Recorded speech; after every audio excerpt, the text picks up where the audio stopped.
All right, welcome to the second vocal comping video. This will be the advanced comping here. We're going to look again at some more timing issues within the vocal, doing a little bit more pocketing to the lead vocal.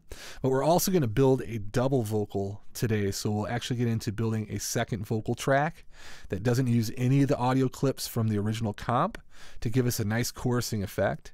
And we'll also work on adjusting the timing of that double as well. So this is mainly going to be some more comping here and some more timing exercises within this project. So let's get right into it. Elastic Audio, first thing you want to remember, it's a track-based plugin. It is a plugin, but it's available on any audio track. So you have 5 different plugins there. Don't go looking in your inserts for it. You'll never find them. They're located within the track. So we have 5 different plugins. It's dependent on what sort of instrument you're feeding into it, whether it's a mono or a polyphonic source.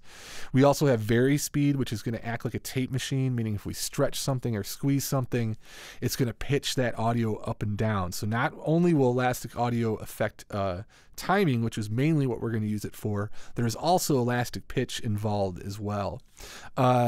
Rhythmic, that's going to be for drums and percussion, obviously. And the last one, X-Form, that's a render-only mode, meaning every time we make a move in Elastic, it's going to render a new clip before it plays back the change. So this is a little bit of a slowdown. On faster computers, it's not a big deal today. And according to Avid, it's the highest algorithm, the highest audio quality. But for our events and purposes today, I'm going to really get into focusing on the monophonic plugin, and then we're actually going to use polyphonic to render in some cases, because we do have a monophonic source coming in with the lead vocal, but because of the complexity of that waveform, because you get a lot of overtones from room tone if it's recorded along with the vocal, it actually sometimes renders better in polyphonic because it can handle those overtones better than what monophonic does. So it's going to be a bit of an experiment. We'll see which one works out better today. Okay, so let's go ahead and bring up our monophonic. Now, when I select monophonic, what changes here is that you have 2 different views available. We have the warp view and the analysis view. So first, let's look at analysis. Analysis, these are event markers that Pro Tools creates. So Pro Tools looks at the transient of all the waveforms and places event markers where it sees a different transient or a different change in note. So these event markers, they are controlled by the Elastic Properties menu. If we go to Clip, Elastic Properties, this will show what's going on with our clip. So if I select it, we haven't time stretched, we have event sensitivity, and this shows more or less of these event markers. For this class, the first thing we're actually going to do is we're going to go to Analysis View, and we're going to delete the analysis markers. We don't need them.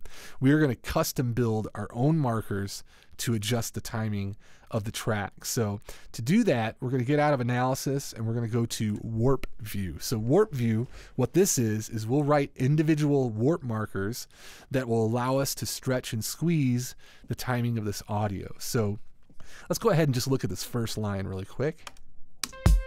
You said you needed my love.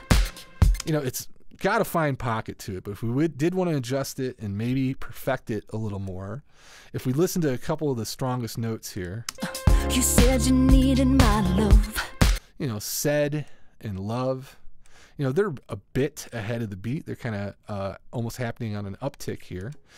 Say we felt like it was just a little bit too on top. Now we could easily adjust both these notes individually. We do not have to move the entire line. So a couple rules of thumb here before we move anything. First, I'm going to make a selection, and we can write some warp markers at the beginning and end of the selection. As long as we're in warp view, which we are, if I just right click to bring up the contextual menu, you'll notice that we have add warp marker now. So if I hit add warp marker, it's going to add a warp marker at the beginning and end of my selection. And to me, this is important to do before you start editing, because the reason is if we put these warp markers across the selection and we edit just within these markers, we will never accidentally move the timing of any other audio in the track. Because if we go to move this right now, if I get my grabber tool out and hover over it, if I squeeze this in, notice all the audio after it moved along with it. It's all out of time now. So that's a big no-no, right? So let's go ahead and undo that. And these 2 markers that I placed with the selection, I'm going to call these anchor markers. So these are my anchors. I don't ever want to move them. You said you needed my love. Okay, we're just confirming we're still in time. We're good. We haven't messed anything up. So now if I want to adjust within these warp markers, I'm going to get my grabber tool out. I'm going to hold down Control, and I'm just going to add some warp markers myself, just where I see kind of the main notes hitting. You don't have to be super accurate with this. I'm just going to throw one down around each of these notes, and we'll adjust a couple of these. So you said you needed my love. So maybe we feel like that said is a little quick. We could always hover over it with the grabber tool, and now I can just click on it and squeeze it in just gently. I'll zoom in a little more to get a little more accurate. I can bring this one back a little bit, and maybe just a touch of this one here. So you notice it squeezes into the next note if you're stretching the note previous. You said you needed my love. Now that love, I want to just nudge that back, just the word love a little bit. Hover over love. Push that back. Maybe I can push this back a little bit too. So just a couple little adjustments here. You said you needed my love. But I mean, it sounds pretty good. It has a little bit of a different feel now. It's a little bit more R&B. If I just simply select these and delete these, we can listen to what it was originally. you said you needed my love.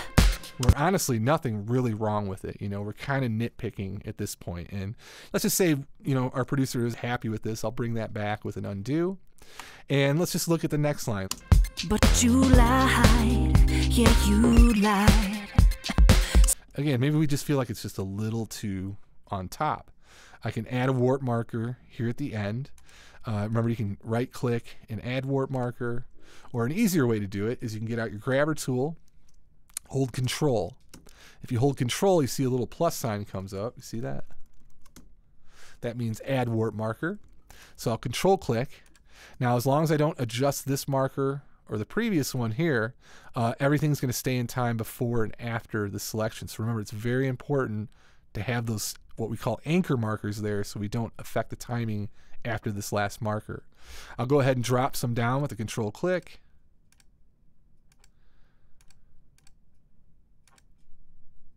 And we can play around with this a little bit. But you lied, yeah, you lied.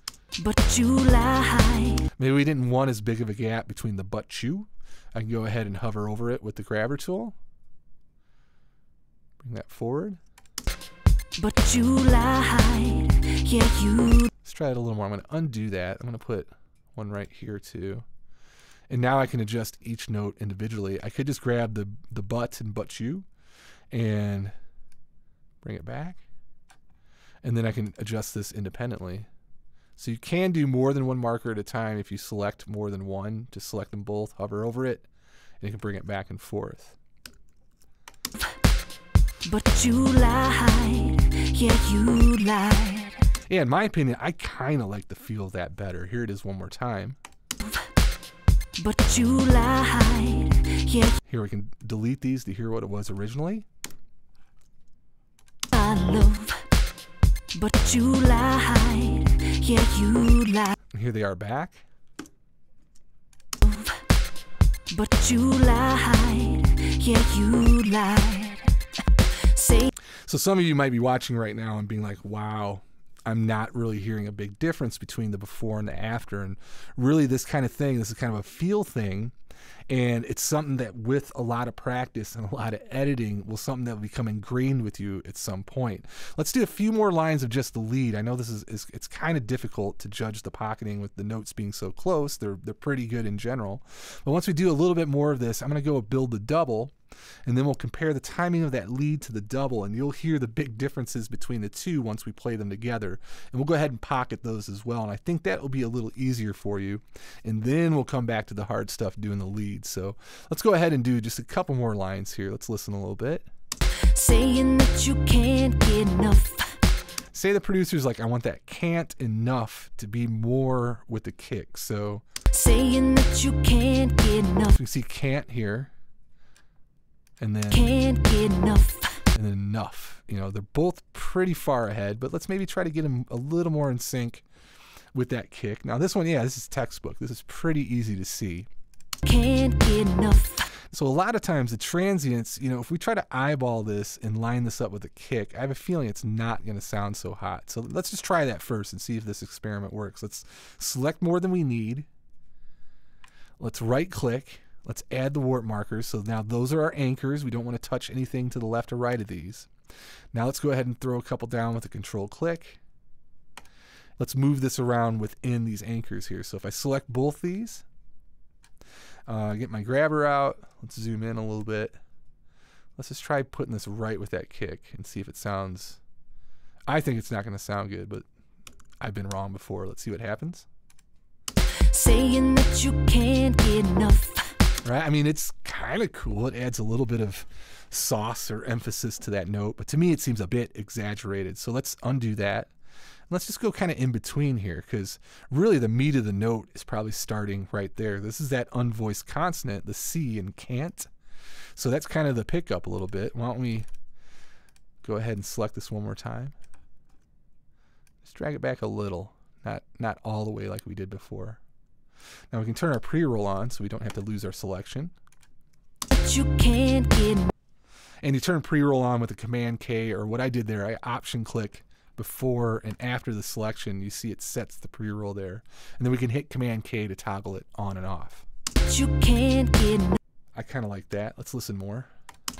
Saying that you can't get enough. Same thing with enough. Let's just try to bring that back a little bit. This one might be a little trickier. Let's go ahead and add a marker back here. This will be our anchor. And then let's throw a couple down here. Now enough, we got that F. That's an unvoiced consonant.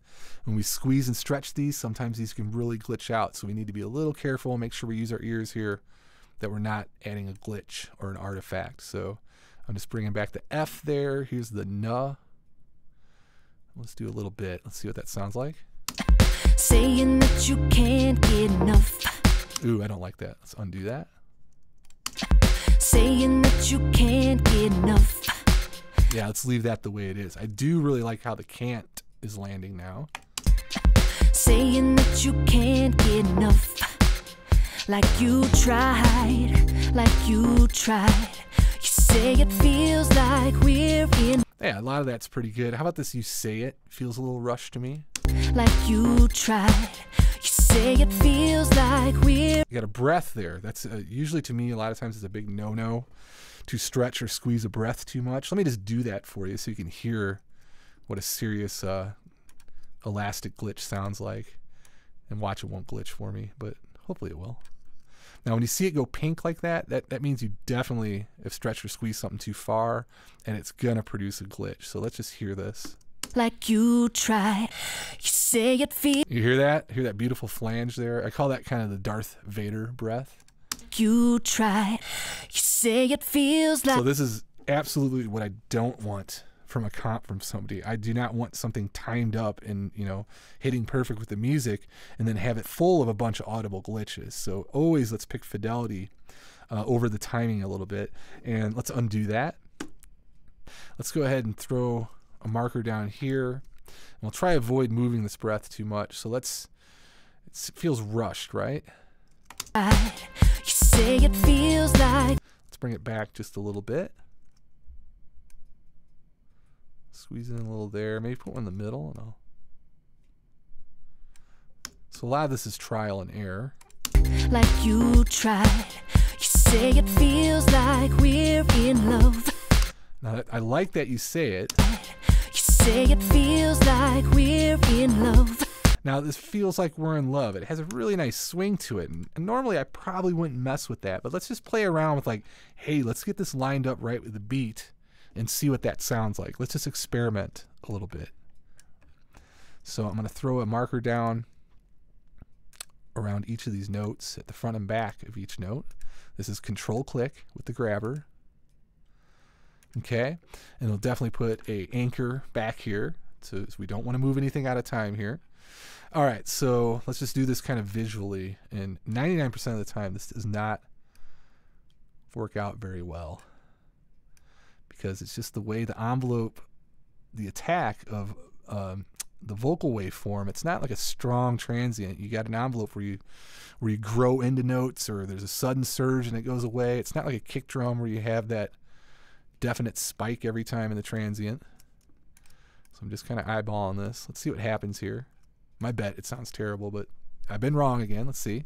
You say it feels like we're in love. Oh, see, I'm totally wrong. I mean, that kind of has a snap to it, lining that up a bit with the kicks. Now, this song that we are pocketing, this is a luxury here, because this song, it's on a grid. This was cut with a click. It's definitely in tempo. What are we at here? I'm not sure what the tempo of the song is. 118. So we have a very strong pocket is what I'm trying to say. We have a definite kick and snare throughout the track, and this makes life a lot easier because you have that strong pocket dictating where the rest of the instruments need to go. And this would be a lot tougher if, say, we were doing a song that just had like maybe a little noodly guitar in it for the instrument and you're singing against it, or just a piano holding chords. You don't have a strong pocket or a real rhythm. So this definitely gets more difficult depending on the type of track. And this track is helping us out because it is an electronic piece. So, all right. So I think you're getting to feel a little bit, and I don't expect you guys to be total ninjas at doing this yet. Some of you are going to be naturals at this and are going to fall right into it. Some of the rest of us might have to, like me, might have to work at this for a while to develop an ear for it. But like I said earlier, to help you out, we're going to build a double first, and then we'll listen to the double flamming or rubbing in time against the lead, and that's going to be easier to kind of visually line things up for you. So we'll do some of that, and then in the exercise we'll have you go back and adjust some of the lead vocal as well. So, okay, moving on from Elastic Audio here really quick. Let's go ahead and hit a save. And, you know, just for the purpose of this video, we don't need to save any of this. So I'm going to go ahead and turn off the monophonic. I'm going to go with none, and I'm going to revert. I'm just go back and get rid of all that work. Let's go ahead and focus now on building a double. So doubling, I'm a huge fan of it. As we get into the background lecture, we'll really discuss how common doubling is. And a lot of times doubling is something that we feel. We don't normally hear it totally in the mix. It kind of reinforces the lead vocal a little bit. But let's go ahead and build some doubles and perfect the timing of them. So first things first, we have our comp track here. Now I need to get the original takes. Let's go ahead and make this medium size. Here are my takes living down here.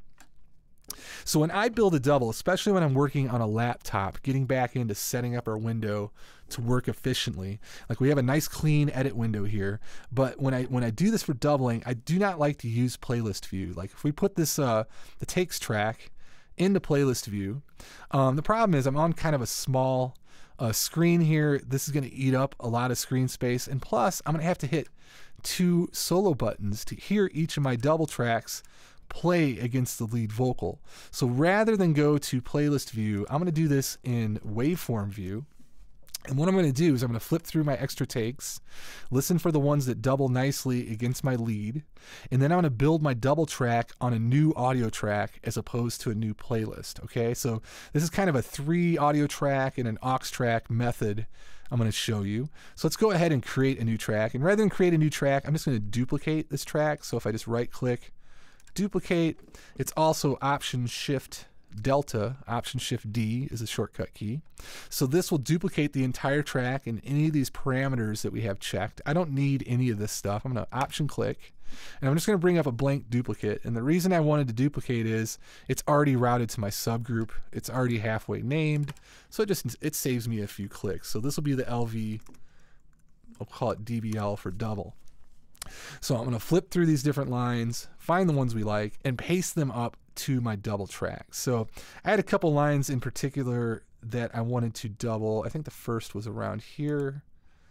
Like you tried. You say it feels like we're in love. Yeah, like halfway through the first verse here. Maybe we'll change it up a little bit. We'll add a little emphasis to this line. So let's start out here. Let's listen to the first take. So this is take 1 of the lead vocal compared to our comp.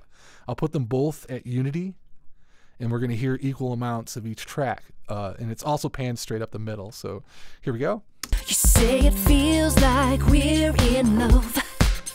Okay, some of that sounded cool. Something weird was going on in there. Let's go ahead and mute our instrumental. Let's hear these together. You say it feels like we're in love.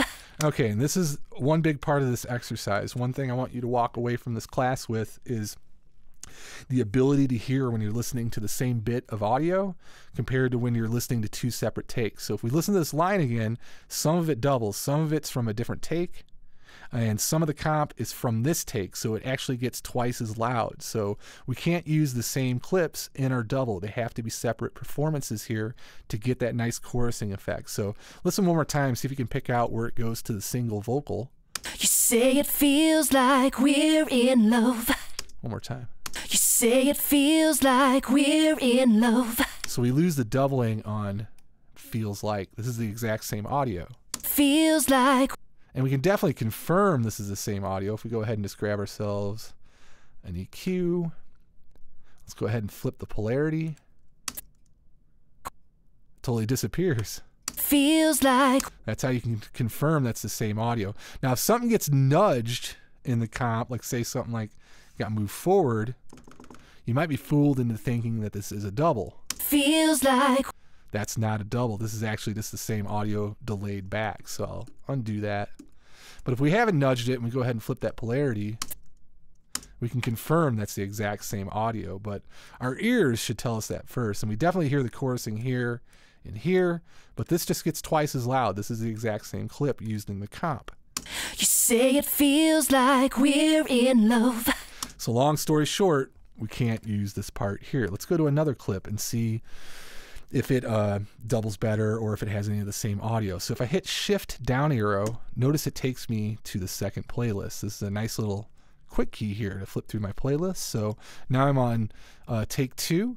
You say it feels like we're in love.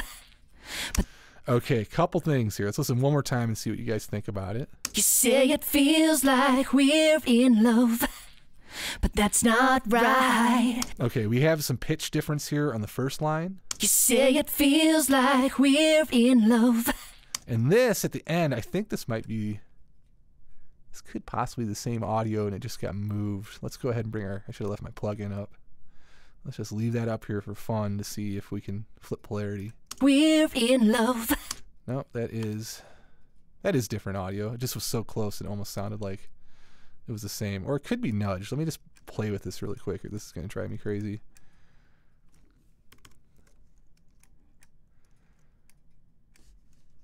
Move that back.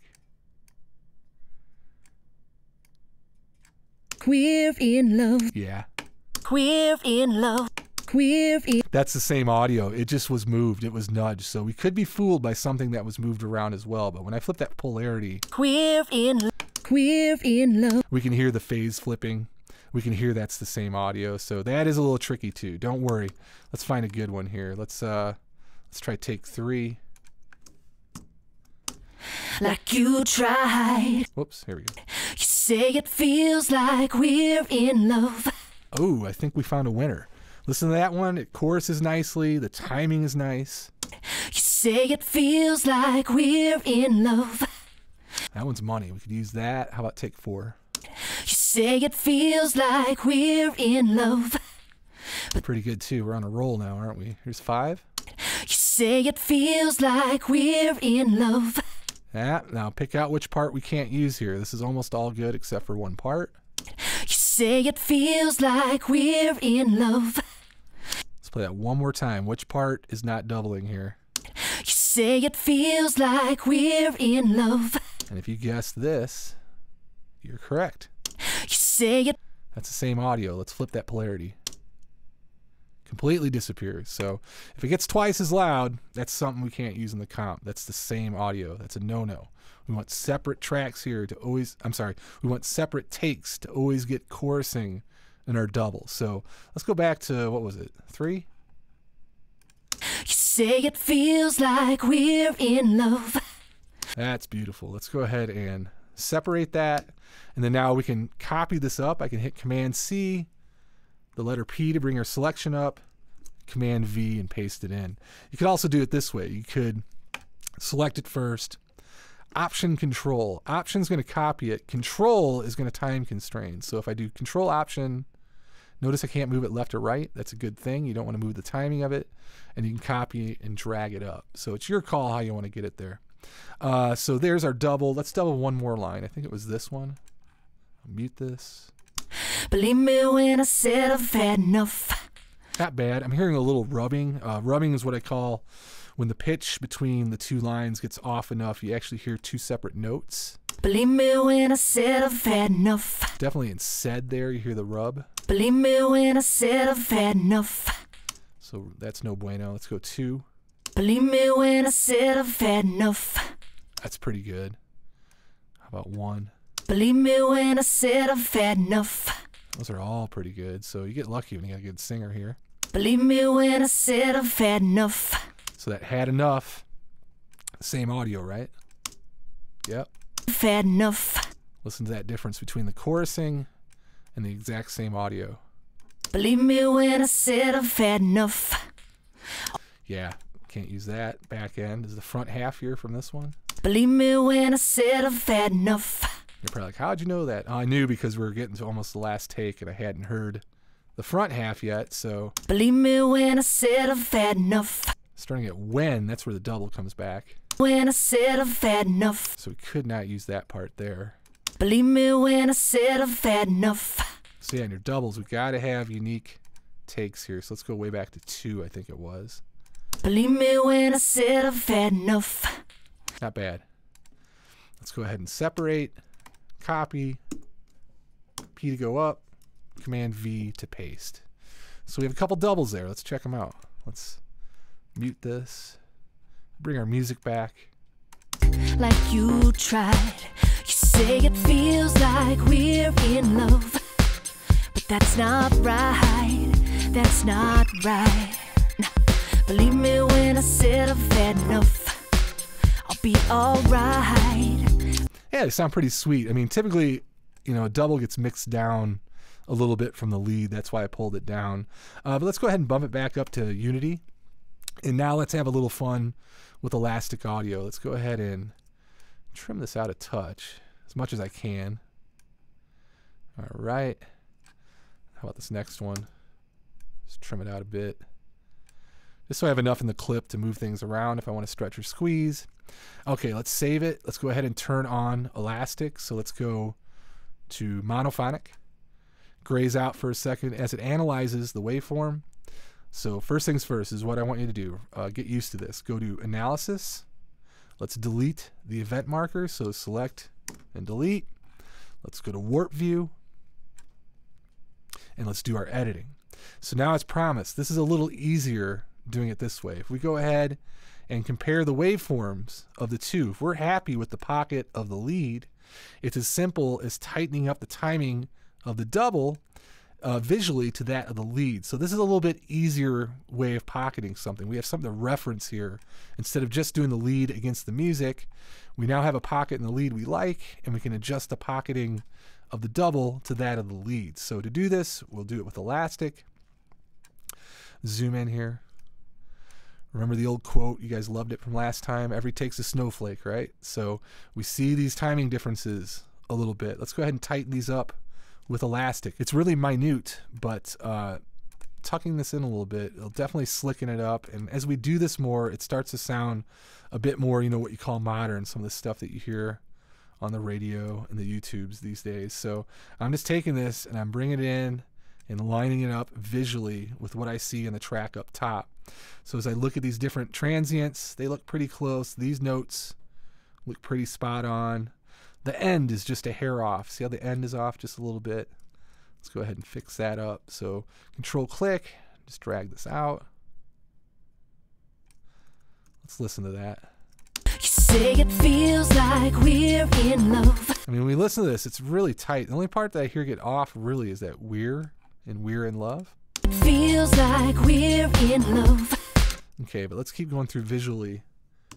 Just try to tighten these. This one you can see is off it's just a hair. I mean, she doubles really well. She sings very consistent from track to track. Some singers do not. So feel lucky here that we, before I move it, definitely put some anchors down. Don't move anything too far. So let's maybe just slap these down. Okay. This one we can see is off just a hair.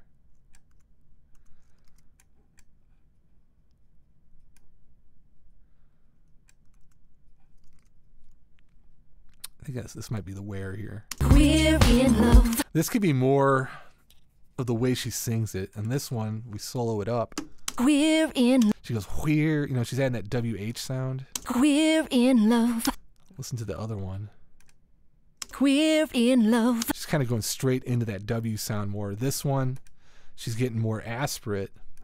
So it is a little different. I don't know if we're going to be able to time this. We might want to just grab a different word and throw that into our comp. Let's try it first. I'm not promising anything here. I think that WH is going to sound strange, so we might just want to go back to the takes and find a better word for that, just for that section. Now the last one here, again, she's pretty good. So that's tightened up a little more. Let's hear that.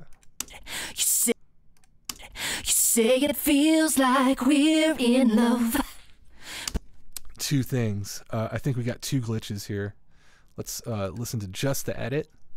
You say it feels like we're in love.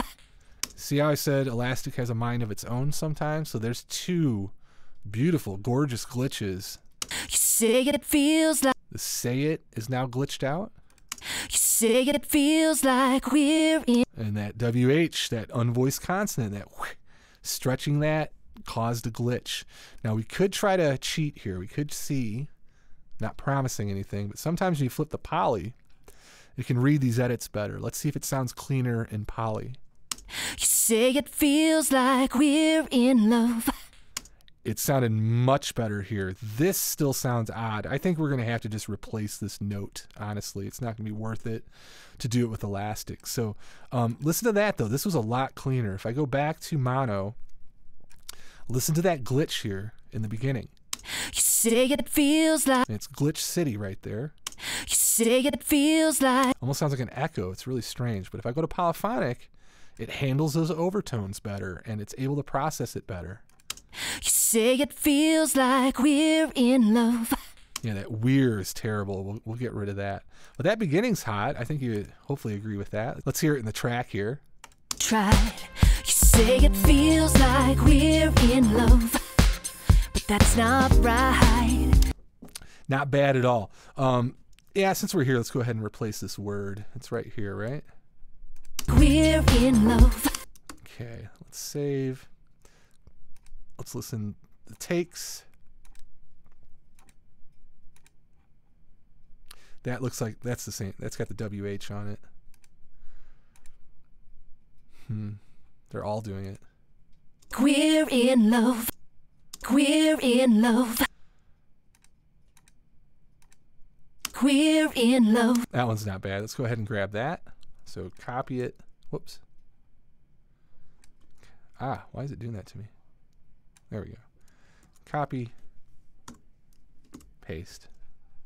Like we're in love. Oh. Paste. All right, let's listen to these two.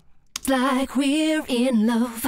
That sounds way better. So remember that, you know, sometimes we get into trying to fix timing or tuning, and it just causes more problems than it's worth. So a lot of times it's going back to the takes, finding a take that doubles better, that sounds better, instead of using Pro Tools to edit the sound, is going to give you a better result. So right there's a good example of that. So here it is in the track now. You say it feels like we're in love, but that's not right. That's not right. Nah, believe me when I said I've had enough. That one sounds really good. Okay, moving ahead to the second line now that we doubled. Let's take a listen to that. Believe me when I said I've had enough. Again, the timing on this is pretty good, but we could try to tighten it a little bit. Let's go ahead and throw some control clicks down.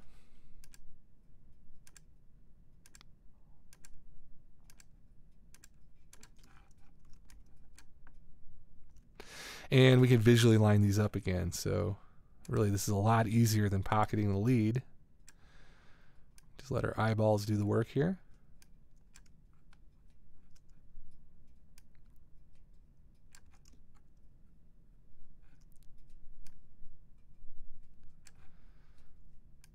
Whoops. This should be interesting.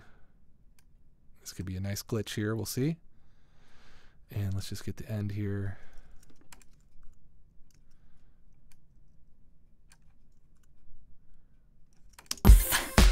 All right, that's an F there. I'm not really going to mess with that F, that unvoiced consonant. Believe me when I said I've had enough. I think we're getting glitches. Let's listen. Believe me when I said I've had enough. Right there, we have a glitch. Believe me when I said I've had enough. Right there, we have that little stutter. Let's try our friend polyphonic. Believe me when I said I've had enough. And like magic, the polyphonic plays back the moves a little better. So let's hear that in the track. Believe me when I said I've had enough. There we go. So polyphonic bails us out.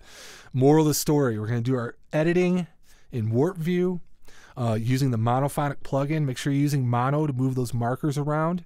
If you listen back and you have a glitch come up, then let's try flipping to the polyphonic mode and see if it plays it back okay.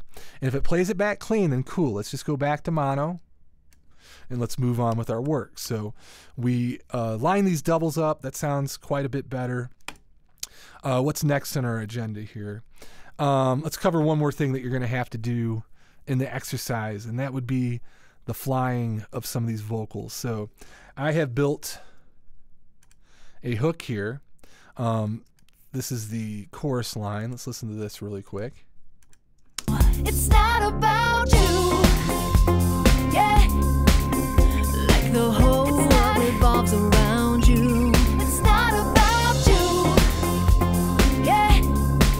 It shows in every little thing that you do. So we're really just concerning ourselves with the "it's not about you" and the "yeah," right? Yeah. So really these lines. Now I haven't built the double up yet. I just have one track playing here. So you're going to be doing this in the exercise. You're going to first build up the double. You're going to fix the timing of this double. And then once it's all sounding great, you're going to copy and paste this to the rest of the choruses. So let's just imagine we've built this hook out. And let's talk about flying the vocals. So we're going to fly both of these tracks together. We want the lead and the double here. So let's go ahead and group these first things first. So if I select both of these, Command G, that's going to create a mix edit group here. We'll go ahead and call this the hook. And now when I select anything on one track, it goes across both of them there. So let's go ahead and zoom in. And now we have two things to talk about here, two different modes that we have to be aware of before we fly a vocal. If you look at your grid, we have absolute grid here. This is probably the grid you've been using for most of your Pro Tools career. If we look underneath, we also have relative grid. And relative grid can be really handy when flying vocals. But let's first try it with absolute grid. So absolute grid means whatever my grid value is, and right now my grid value is 1 bar. I'm in bars beats. If I select at the downbeat of the chorus, notice the downbeat, the bar 43, beat 1, it happens in the middle of the hook. So we have to make a decision. Do we want to go a bar before the chorus? Way to say it's not about you. It's not about you. And just make sure when we paste it that we're selecting a bar before the chorus. That's something we could do. We could go ahead and shift click, copy, and then this is where our next hook is, just to tip us off. And we come to where the second hook is. Remember, you're going to have to put your selection a bar ahead and paste it in. Way to say it's not about you.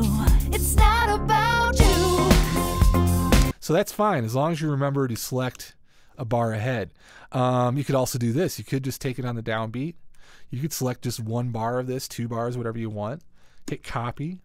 Go find the downbeat of the second chorus. Paste. And then we could just trim this out. Right?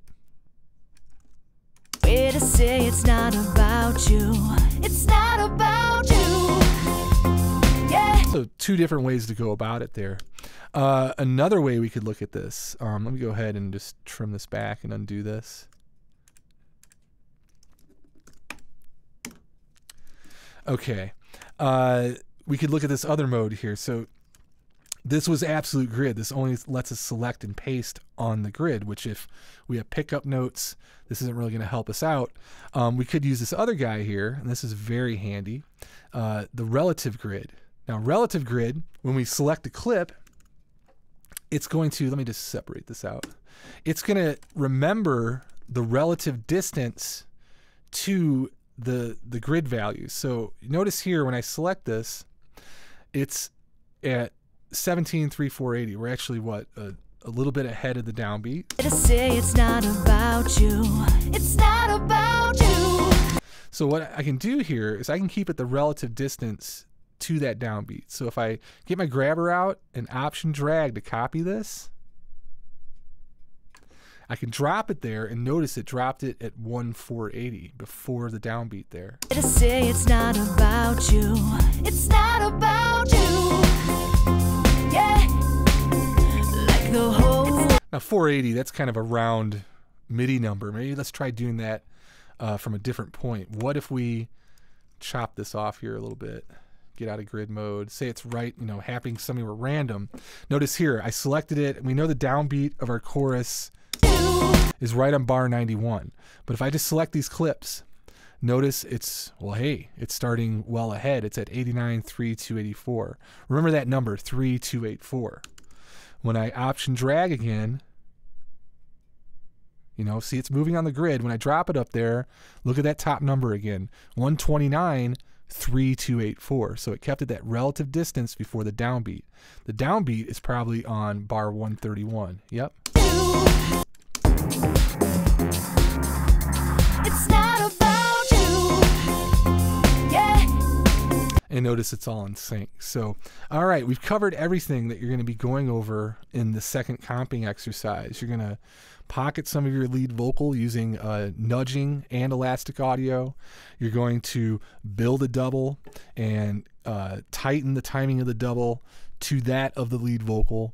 And then lastly, once you have that all sounding pretty, you're going to select your hook vocals and paste those to the rest of the choruses in the song. So 3 main things we're tackling here: timing, doubling, and copying, pasting, or also known as flying a vocal. So good luck with this. Make sure you get a hold of me if you need any help with any of this project.